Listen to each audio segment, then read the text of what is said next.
着，空恨别梦久。 First is magsa-sunscreen muna ako. Gamit ko itong Unilove. Yes, this is pang bata. Pero I love it. Ang dami na nilagay ko. Pero walang white. What I like about it is yung finish niya. Sobrang glowing. And hindi siya naglilibag. Kahit sobrang dami at patong-patong yung nilagay mo. Yung foundation is itong sa medium super stain na Lumi Matte Foundation. Ang shade ko rito is 120. Mga ganyan. Ganun na ulit. Gagamit ako ng blush brush. Ayan na siya ulit. Liquid concealer na Pretty Secret. Light beige. Ang ganda nito kasi kahit manipis yung kanyang consistency is full coverage. Magpupunter muna ako. Gagamitin ko ito sa Careline na contour y'all. Gagawin ako dito, konti. Then, dito. I-blend ko na muna itong contour ko habang binababad ko pa yung concealer. Yung brush. Yung sinasabi ko sa inyo kanina na kahit manipis lang yung kanyang consistency, ayun, full coverage siya. Compare mo to dito. Yung formulation na soft creamy blush. Ang shade ko dito is Sweet Pink. Lagay ko siya dyan. Sobrang pale lang nito pagka-pink niya. Which is I like kasi yun yung mga nakikita ko sa video. Pero gusto ko pa siyang dagdagan. Kaya gagamitin ko tong Careline na Oh My Blush Liquid Blush. Ang shade ko dito is Pink Patricia.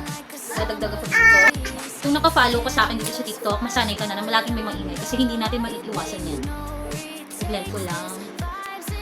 Oh, ang ganda.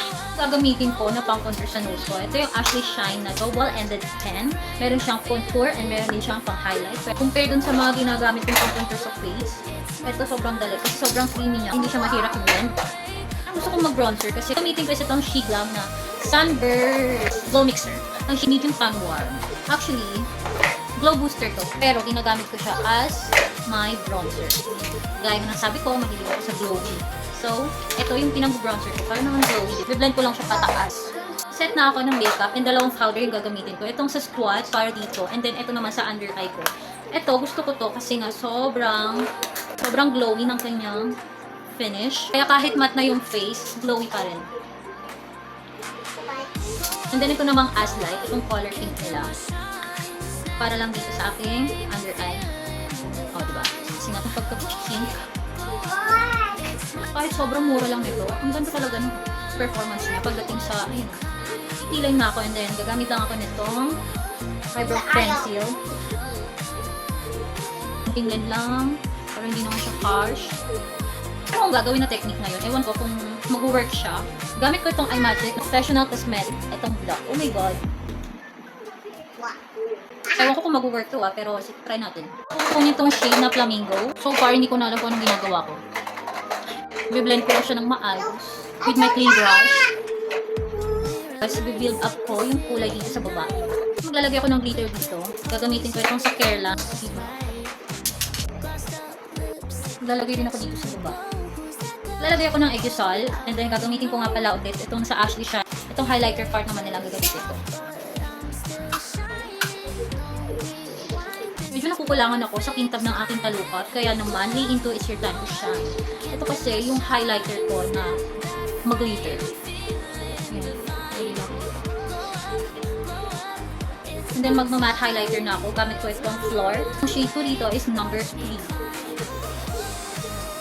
Kung mahilig kang gumawa ng mga duin-duin makeup, hindi dapat mawawala sa ito. Hindi ko alam kung babagay sa look ko, pero mag-highlighter na ako. Gamit ko itong sa Pojo. Ang shade ko dito is number 3.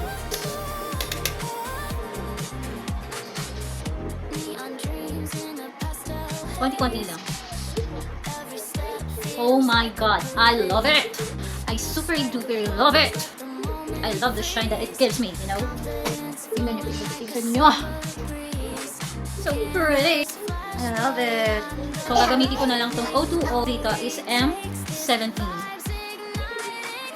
Ito yung tipo ng lipstick na hindi mo na kailangan ng retouch. Mag-i-stay siya sa'yo throughout the day.